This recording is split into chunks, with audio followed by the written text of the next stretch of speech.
Сәлеметсіздер ме балалар? Жаратылыстану сабағына қош келдіңдер.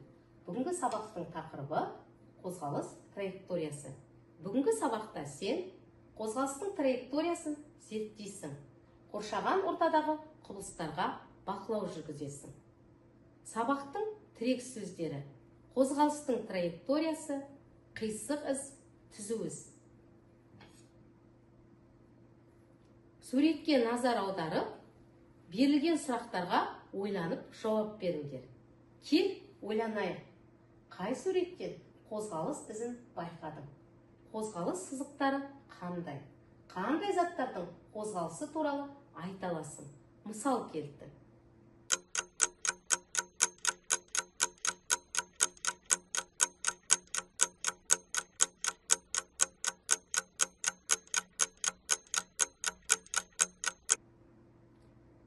Өте жақсы. Аспанда ұшып бара жатқан ұшақ, суда жүзіп жүрген кеме, құмды жолда жүріп бара жатқан көлік, әуеде ұшып бара жатқан құс, асфальтты жолда жүріп бара жатқан машина, тасты жолда жүріп бара жатқан адам қандай да бір сызықтың бойымен қозғалады.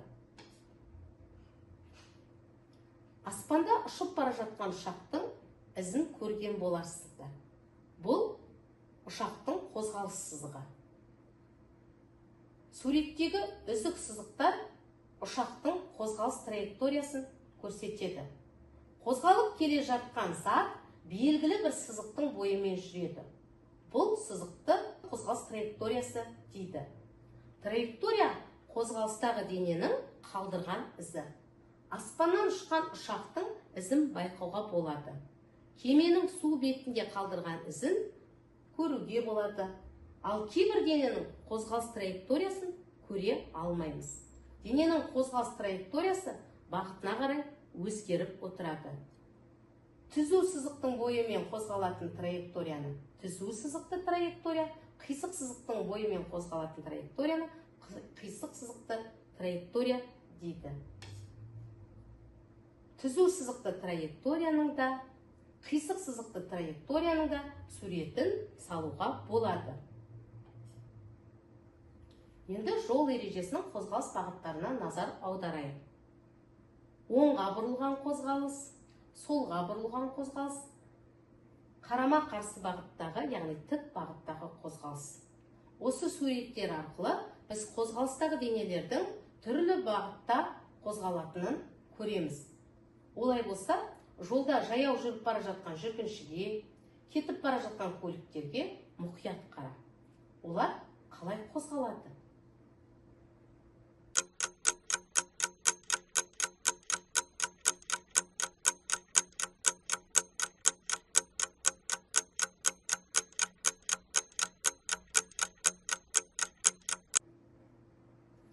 Жаяу адам тіке бағытпен оңға бұрылып қозғалыс жасайды. Ал көліктер солға, тіке, оңға бұрылып қозғалыс жасайды. Көшедегі қозғалыстағы денелер түрлі бағытта әртүрлі сызық қалдырып қозғалады. Оны келесі көліктердің қозғалыстағы сызығын салыстырайық. Суретке қара, көліктерді салыстыр. Алматыдан Нұр-Сұлтан қаласына қай көлікпен барған тиімді? Неліктен?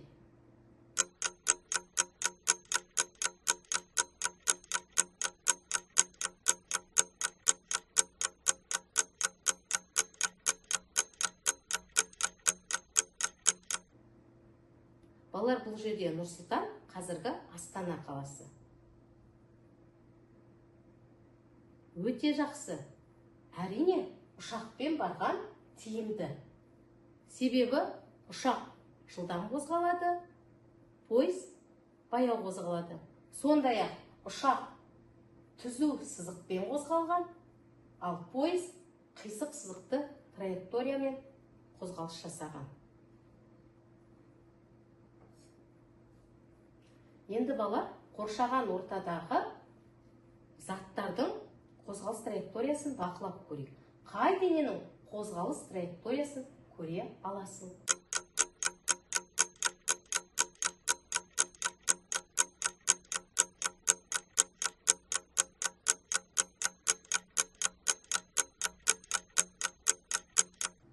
Жарайсыңдар. Кейде кейбір заттар із қалдырады. Мысалы, қардағы шаңғының ізін, құмдағы сазды жерде жүрген көліктің ізін, қағазға жазылған қаламның ізін көруге болады. Бұны көрінетін траектория дейді. Ал кейбір заттардың қозғалысы дельтапланмен ұшқанда, көгалда футбол ойнағанда, қыран құс ұшқан кезде ізі көрінбейді. Бұларды көрінбейтін траектория дейді.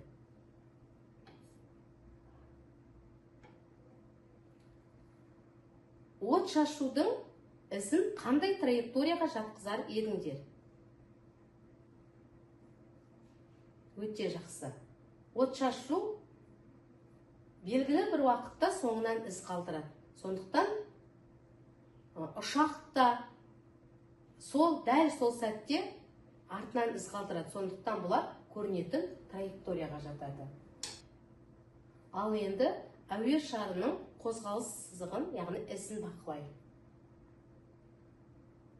Әуе шарының ізі көрінбейді. Бұл көрінбейтін траектория. Ал енді балалар, траектория түрін анықтайық. Балапандардың қайсысы қай табақтан жем жеді?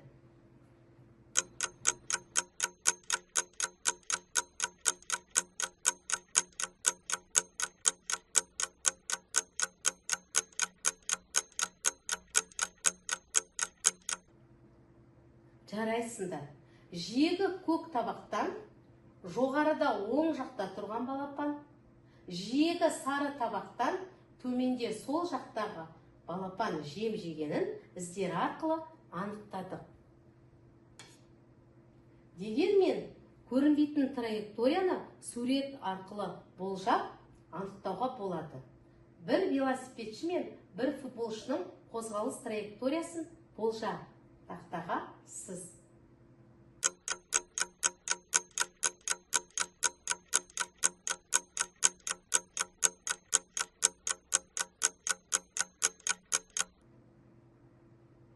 Өте жақсы. Велосипедшілер мен футбол ойнаған балалардың траекториясын түрлі етіп сызуға болады. Яғни олар түрлі сызықта қозғалады. Енді балалар траекторияны зерттеп көрейік. Зерттеу сұрағы. Үйден мектепке дейінгі жолыңды сызып көр. Қандай сызық пайда болды? Неліктен? Қажетті заттар: ақ парақ, маркер, түрлі түсті қарындаштар, өшіргіш. Зерттеу жоспары.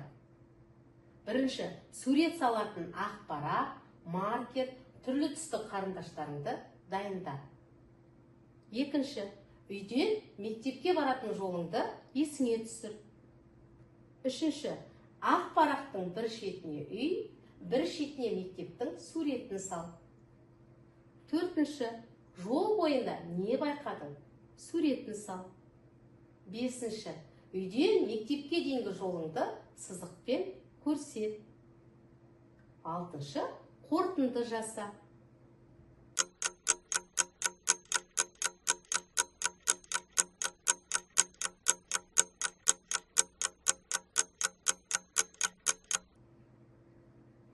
Жарайсыңдар. Зерттеу қорытындысы. Әр заттың қозғалыс траекториясы әртүрлі болады. Адамның жүрген жолында түрлі ғимараттар кездеседі.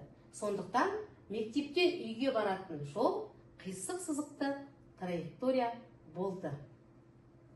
Ал енді балалар, бүгінгі сабағымызға кері байланыс жасайық. Мен бұрын, ал енді әдісі бойынша сабағымызды қорытындылайық.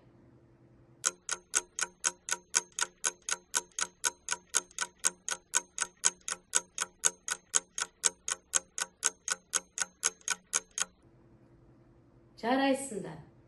Сен бұрын сызықтың түрлері жайлы білетін едің. Ал бүгін траектория ұғымымен таныстың. Траектория қозғалыстағы дененің сызығы. Оның түзу, қисық, көрінетін, көрінбейтін болатынын меңгердің. Сабағымыз аяқталды. Келесі кездескенше.